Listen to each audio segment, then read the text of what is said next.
Assalamualaikum warahmatullahi wabarakatuh. Perkenalkan, kami dari kelompok 4 yang beranggotakan Alif Abdurrahman, Adi Budi Ramadhani, Desinta Rumliana, Novita Triranti, Novira Putri, dan Angki Audria Pertiwi. Di sini kami kelompok 4 akan menjelaskan tentang sistem development life cycle. Saya sendiri akan menjelaskan yang pertama, yaitu perencanaan. Di mana fase perencanaan ini menetapkan tahapan untuk keberhasilan upaya dalam pengembangan sistem tersebut. Lalu yang kedua, selama perencanaan ini sebuah organisasi menetapkan ruang lingkup pekerjaan seperti mempertimbangkan biaya, waktu, manfaat, dan item lainnya untuk menetapkan inisiatif untuk memperoleh sumber daya yang diperlukan dan menentukan solusinya. Lalu yang kedua, sistem analisis dan perencanaan. Analisis sistem ini mengidentifikasi dan menilai kebutuhan penggunaan akhir dengan tujuan akhir untuk memastikan bahwa setelah dikembangkannya sistem baru akan memenuhi harapan mereka. Selama fase ini, penggunaan akhir dan analisis sistem menentukan persyaratan fungsional untuk perangkat lunak atau sistem baru dalam hal yang dapat diukur dan diuji secara fungsional.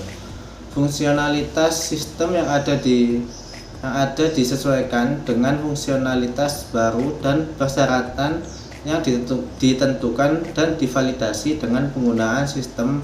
Mereka dapat menjadi dasar untuk tahap desain sistem. Fase ini mengidentifikasi dan mendokumentasikan sumber daya yang akan bertanggung jawab atas bagian-bagian individu dari sistem serta jadwal yang diharapkan. Lalu yang ketiga, yaitu desain sistem. Fase desain sistem ini menjelaskan secara terperinci spesifikasi, fitur, dan operasi, seperti mendokumentasikan semua antarmuka sistem, pelaporan, tata letak layar, dan logika program khusus untuk membangun sistem baru yang konsisten dengan persyaratan. Lalu pada fase ini, analisis sistem dan penggunaan akhir sekali lagi meninjau kebutuhan bisnis tertentu dan menentukan atau mengonfirmasi apa yang akan menjadi persyaratan akhir untuk sistem baru. Pada tahap desain sistem ini, pengendalian harus ditetapkan untuk titik masukan dalam pemrosesan. Lalu tahap yang keempat, yaitu pengembangan. Dalam fase pengembangan ini, programmer membangun sistem baru berdasarkan analisis, persyaratan, dan desain yang telah disepakati sebelumnya.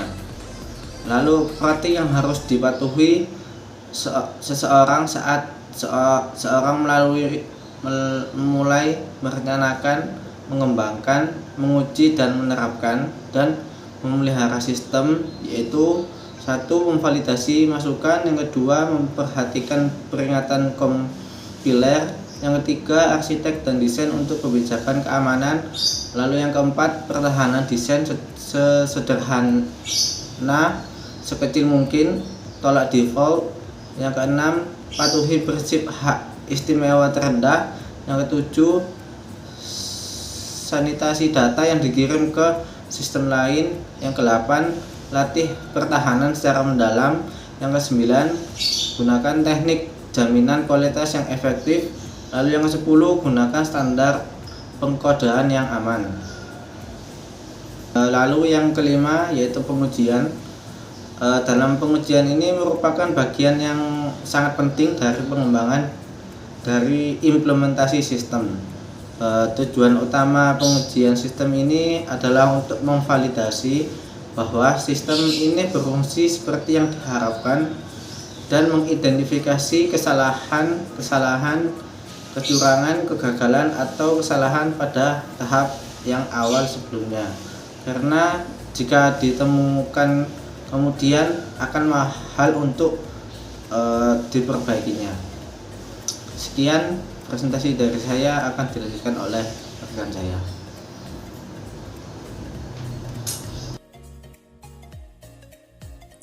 Terima kasih atas kesempatannya. Saya Ade Puja Hermadani, NIM 2017-310454, akan melanjutkan presentasi dari rekan saya, yaitu System Development Cycle yang ke-6 mengenai implementasi.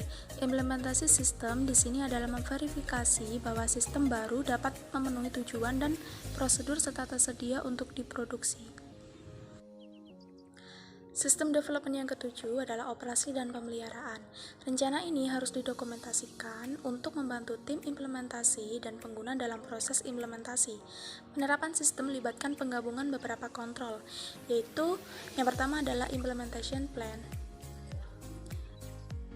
Yang kedua adalah data conversion dan clean up proses, yaitu proses di mana informasi ditransfer secara terprogram dari sistem lama menuju ke sistem baru. Yang ketiga adalah IT Disaster Plan. IT Disaster Plan ini harus ditinjau untuk memastikan bahwa organisasi menggabungkan prosedur dan sumber daya yang diperlukan untuk memulihkan sistem aplikasi baru, serta perlu diuji setelah dimasukkan ke dalam produksi. Proses ini perlu juga untuk didokumentasikan. Yang keempat adalah sistem dokumentasi atau dokumentasi sistem. Sistem dokumentasi di sini fungsinya adalah untuk memastikan pemeliharaan dan komponen serta meminimalkan kesalahan. Yang perlu dilakukan yang pertama adalah harus didasarkan pada standar yang ditentukan, harus memberikan informasi yang mudah dipahami oleh programmer. Yang ketiga harus menjelaskan urutan program dan langkah-langkahnya untuk menghindari kegagalan. Yang keempat, dokumentasi harus mencakup alur kerja otomatis dan manual untuk pelatihan awal dan referensi yang berkelanjutan. Yang kelima adalah training. Pada pelatihan ini merupakan langkah penting dari setiap implementasi proyek.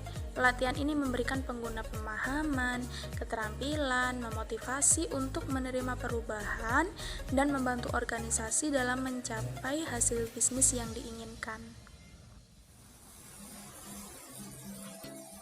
Terima kasih atas kesempatannya. Saya Desinta Romiana Dewi dengan NIM 2017-310-456.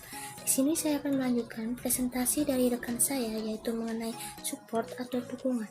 Dukungan pengguna yang berkelanjutan itu sendiri yaitu komponen yang penting yang dilakukan untuk memastikan implementasi yang sukses. Dukungan termasuk memiliki media bantuan untuk memberikan bantuan kepada pengguna, serta solusi pelaporan masalah yang memungkinkan pengiriman, pencairan, dan pengelolaan laporan masalah. Selanjutnya yaitu operasi dan pemeliharaan. Program memelihara sistem dengan memperbaiki masalah dan memasang perangkat tambahan yang diperlukan untuk menyempurnakan sistem baru, meningkatkan kinerjanya, menambah kemampuan baru, atau memenuhi persyaratan pengguna tambahan. Pemeliharaan sistem dapat dipisahkan menjadi 3 kategori. Yang pertama yaitu pemeliharaan korektif, kedua pemeliharaan adaptif, dan yang ketiga pemeliharaan yang sama.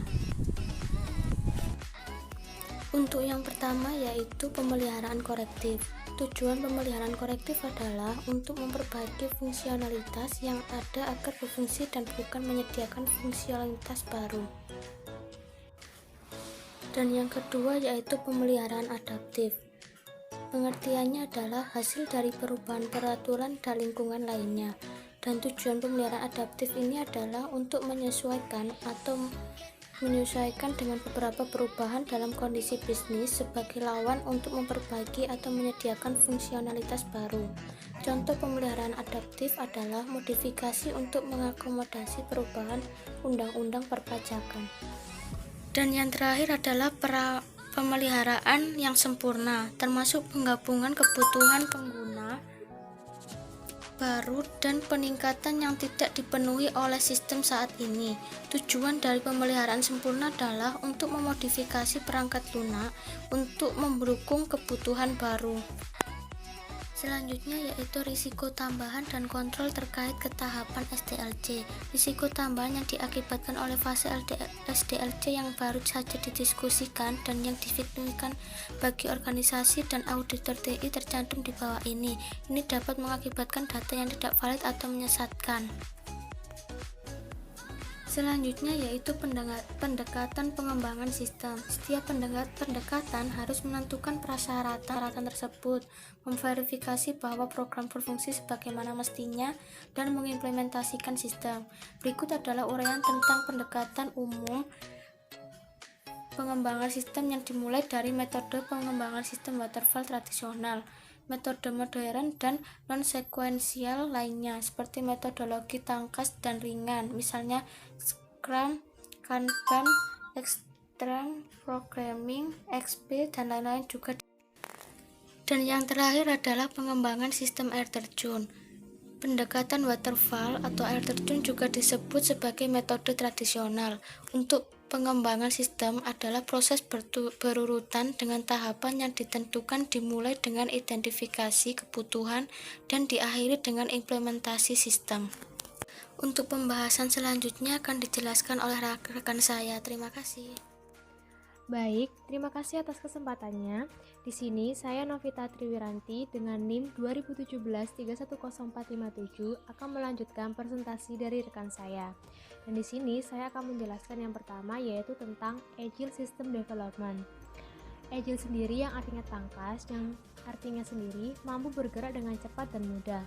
The Agile System Development atau yang disingkat dengan ISD ini digunakan pada proyek yang membutuhkan ketangkasan ekstrim dalam persyaratan, semisalnya untuk mengirimkan produk ke pelanggan dengan cepat dan terus-menerus. ISD ini berfokus pada kemampuan beradaptasi terhadap situasi yang berubah dan umpan balik yang konstan.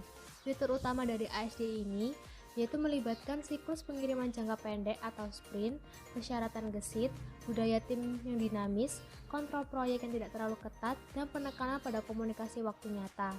Meskipun ASD ini paling sering digunakan dalam proyek pengembangan perangkat lunak, pendekatan ini juga dapat membantu jenis proyek lainnya. ASD ini biasanya merupakan pilihan yang baik untuk proyek perangkat lunak yang relatif lebih kecil atau proyek dengan jadwal pengembangan yang dipercepat. Praktek dari ISD ini sendiri semakin banyak digunakan oleh industri. Dalam studi yang dilakukan oleh Productivity pada tahun 2016, 44%-nya perusahaan secara keseluruhan termasuk 58% perusahaan teknologi dan 53% produk konsumen dan retail berinvestasi dan mengadopsi praktik-praktik ini. Yang kedua, saya akan menjelaskan tentang metodologi ISD ini mencakup yang pertama ada Scrum. Scrum sendiri merupakan kerangka kerja pengembangan perangkat lunak yang berulang dan bertahap untuk mengelola pengembangan produk. Tujuan dari Scrum ini sendiri adalah untuk menggunakan strategi pengembangan produk yang fleksibel dan holistik yang meningkatkan produktivitasnya dengan memungkinkan tim kecil, lintas fungsi, dan swakelola bekerja sebagai satu unit untuk mencapai tujuan bersama. Manajer proyek Scrum itu disebut dengan Scrum Master. Tanggung jawab dari Scrum Master sendiri adalah untuk mengaktifkan komunikasi proyek harian dan menangani gangguan antara anggota tim yang mencegah penyelesaian pekerjaan yang berhasil di tangan. Yang kedua ada Kanban. Kanban sendiri merupakan jenis metodologi tangkas yang digunakan untuk meningkatkan visibilitas pekerjaan pengembangan aktual, memungkinkan pemahaman yang lebih baik tentang alur kerja, serta identifikasi cepat status dan kemajuannya. Ada 6 praktek umum yang digunakan di Kanban. Yang pertama ada visualisasi, lalu yang kedua membatasi pekerjaan yang sedang berlangsung, ketiga manajemen aliran, keempat membuat kebijakan eksplisit, kelima menggunakan putaran umpan balik, dan yang terakhir adalah evolusi kolaboratif atau eksperimental. Yang ketiga di sini ada pemrograman ekstrim. Extreme Programming atau singkatannya XP adalah jenis lain dari metodologi pengembangan perangkat lunak tangkas yang dimaksudkan untuk meningkatkan produktivitas dan kualitas dengan mengambil elemen dasar rekayasa perangkat lunak dan praktik ke tingkat ekstrim. Semisalnya seperti memasukkan pos pemeriksaan peninjauan kode berkelanjutan, di mana persyaratan pelanggan baru dapat dievaluasi, ditambahkan, dan diproses. Tujuan dari XP ini sendiri adalah untuk meningkatkan responsivitas organisasi perangkat lunak sekaligus mengurangi biaya pengembangannya. Yang ketiga di sini adalah adaptive software development. Di sini pendekatan pengembangan yang dirancang untuk membangun perangkat lunak dan sistem yang kompleks. ASWD sendiri ini mirip dengan pendekatan pengembangan aplikasi cepat. Ini menggantikan the traditional waterfall cycle dengan serangkaian siklus berspekulasi, berkolaborasi, dan belajar berulang. Siklus dinamis ini menyediakan pembelajaran berkelanjutan dan adaptasi terhadap keadaan proyek yang muncul. Selanjutnya, ada Joint Application Development, yaitu merupakan pendekatan atau metodologi yang dikembangkan pada akhir tahun 1970-an yang melibatkan partisipasi klien atau pengguna akhir dalam tahap desain dan pengembangan sistem informasi melalui serangkaian lokakarya kolaboratif yang disebut sesi JAD. Melalui sesi JAD ini, pengguna akhir, klien, staf bisnis, auditor TI, spesialis TI, dan staf teknis lainnya antara lain dapat menyelesaikan kesulitan atau perbedaan mereka terkait sistem informasi terbaru. Variasi pada JAD ini sendiri adalah pembuatan prototipe dan pengembangan aplikasi yang cepat, yang membuat aplikasi dalam waktu yang lebih cepat melalui strategi seperti menggunakan lebih sedikit metodologi formal dan menggunakan kembali komponen perangkat lunak, yang dimana pada akhirnya JAD ini dapat menghasilkan sistem informasi baru yang layak dan menarik bagi klien pada pengguna akhirnya. Lalu ada Prototyping and Rapid Application Development atau RAD. Prototyping dan RAD ini dapat memfasilitasi interaksi antara pengguna analisis sistem dan auditor TI. Teknik ini dapat diterapkan pada pengembangan laporan produksi, modul aplikasi tertentu, atau seluruh sistem pendukung. Dan terdapat beberapa keuntungan dari pembuatan prototipe dan RAD ini. Yang pertama adalah prototipe dapat dilihat dan dianalisis sebelum komitmen pendanaan besar untuk sistem. Yang kedua, persetujuan pengguna dan kepuasan akhir dapat ditingkatkan karena peningkatan partisipasi dalam desain proyek. Dan yang ketiga ada biaya modifikasi sistem berkurang, karena pengguna dan perancang dapat meramalkan masalah lebih awal dan mampu menanggapi lingkungan bisnis pengguna yang berubah dengan cepat. Dan yang terakhir adalah prototipe ini yang belum sempurna dapat didesain ulang dan ditingkatkan berkali-kali sebelum bentuk akhirnya diterima.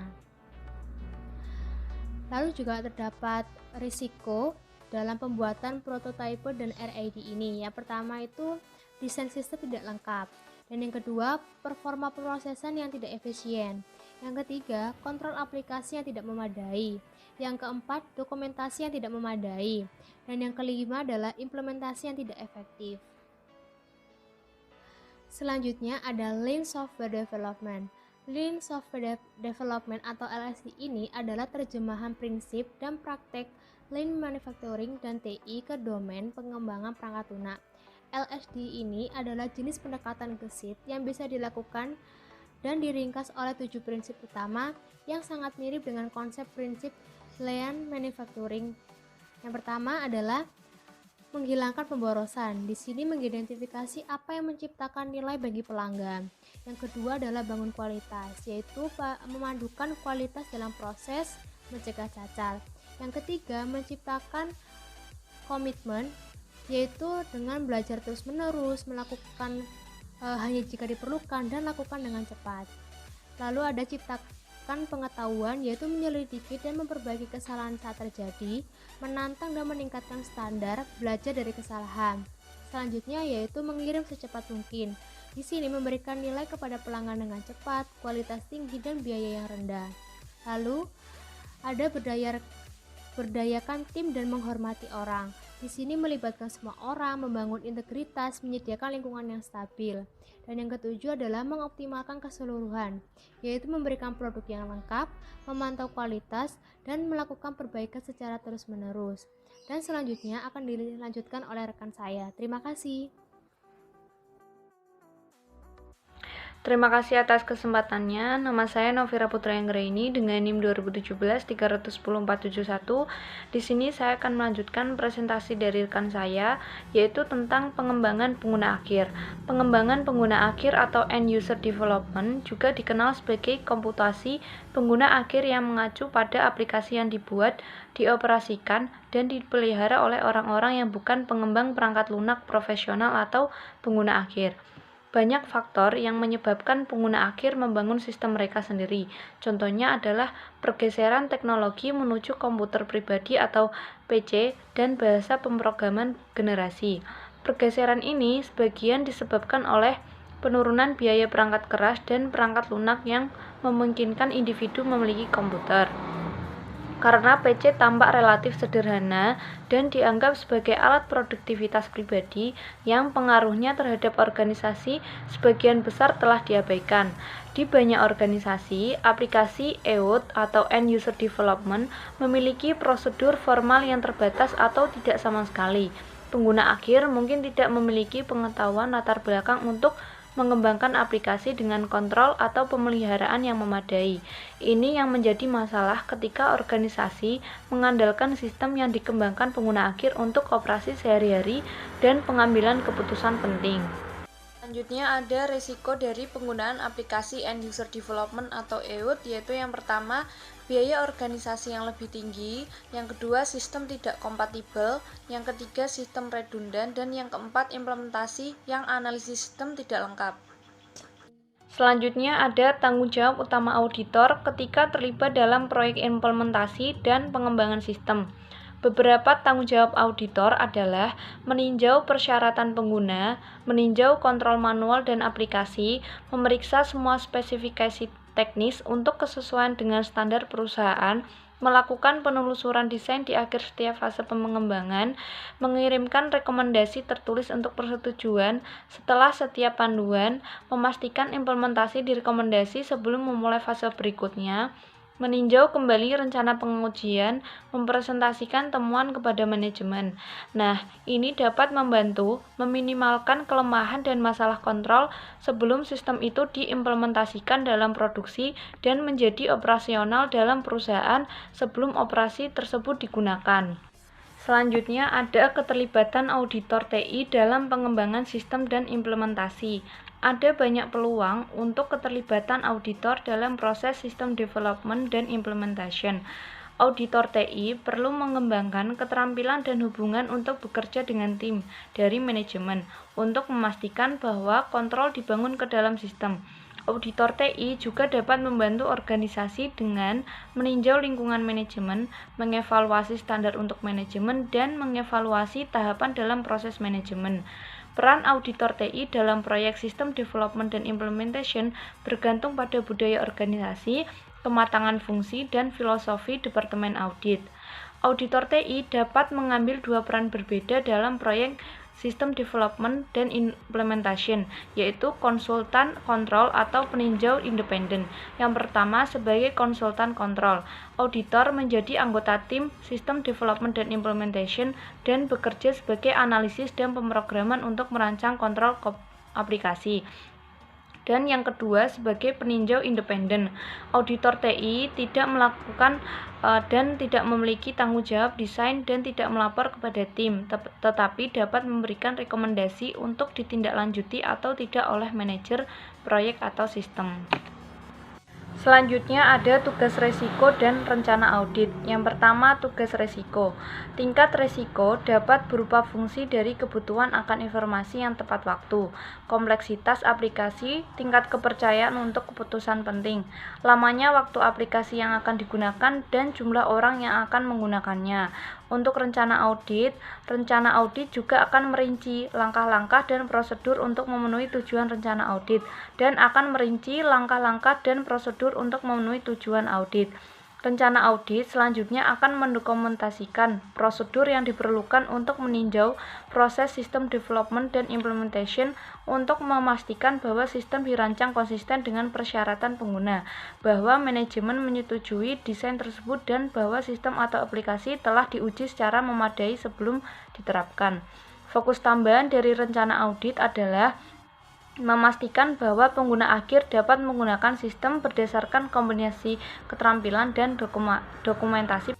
Yang terakhir ada tugas auditor, yaitu analisis dan persyaratan sistem. Titik pemeriksaan yang baik untuk auditor teknologi informasi adalah memastikan bahwa dalam fase analisis dan persyaratan sistem menentukan persyaratan keamanan yang telah disertakan bagi operasional perusahaan. Terima kasih, selanjutnya akan dijelaskan oleh rekan saya.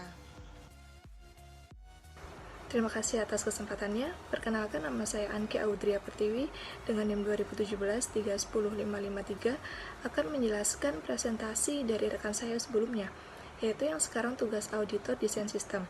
Apa itu tugasnya? Untuk meninjau atau mengontrol kepatuhan dengan standar, kebijakan, dan prosedur yang sesuai dengan perusahaan. Standar kebijakan dan prosedur harus didokumentasikan sebagian bagian dari metodologi SDLC dan ditetapkan sebelum dimulainya proyek.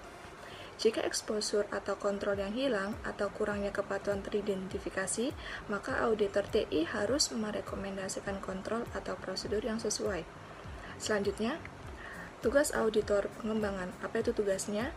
Untuk meninjau program sistem baru, memverifikasi kepatuhan dengan standar pemrograman dan pengkodean yang sesuai dengan standar perusahaan. Standar ini membantu memastikan bahwa kode terstruktur dengan baik, melacak ketergantungan, dan mempermudah pemeliharaan. Selanjutnya, tugas auditor pengujian. Apa itu tugasnya? Untuk memastikan manajemen bahwa baik pengembang maupun pengguna telah menguji sistem secara menyeluruh untuk memastikan bahwa yang pertama, memiliki kontrol internal yang diperlukan untuk memberikan jaminan yang wajar atas pengoperasian yang tepat. Yang kedua, memberikan kemampuan untuk melacak kejadian melalui sistem dan dengan kemudian didukung dengan tinjauan audit dari sistem yang sedang beroperasi. Yang ketiga, memenuhi kebutuhan pengguna dan manajemen. Selanjutnya, ada tugas auditor implementasi. Apa itu tugasnya? Untuk meninjau materi implementasi yang terkait dengan strategi, komunikasi, pelatihan, dokumentasi, dan prosedur konversi.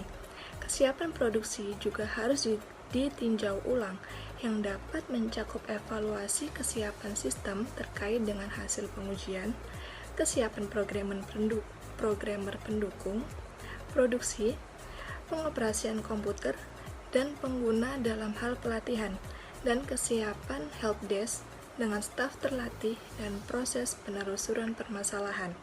Selanjutnya, tugas auditor, operasi dan pemeliharaan. Apa itu tugasnya? Untuk mengevaluasi prosedur dan proses pasca implementasi. Misalnya, modifikasi kode dan prosedur pengujian harus dinilai untuk menentukan apakah standar, kebijakan, dan prosedur organisasi yang sedang diikuti itu sesuai atau tidak, dan juga untuk memastikan sistem terpelihara dengan baik, yaitu maksudnya pemrograman memperbaiki masalah atau membuat peningkatan yang diperlukan secara tepat waktu dan memadai. Selanjutnya yaitu ada komunikasi.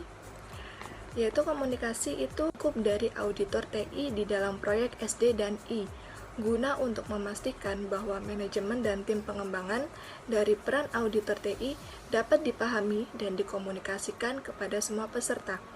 Dan juga untuk mempengaruhi upaya SD dan I, auditor TI harus mengembangkan jalur komunikasi terbuka dengan manajemen dan pengguna. Sekian dari kelompok kami. Terima kasih. Wassalamualaikum warahmatullahi wabarakatuh.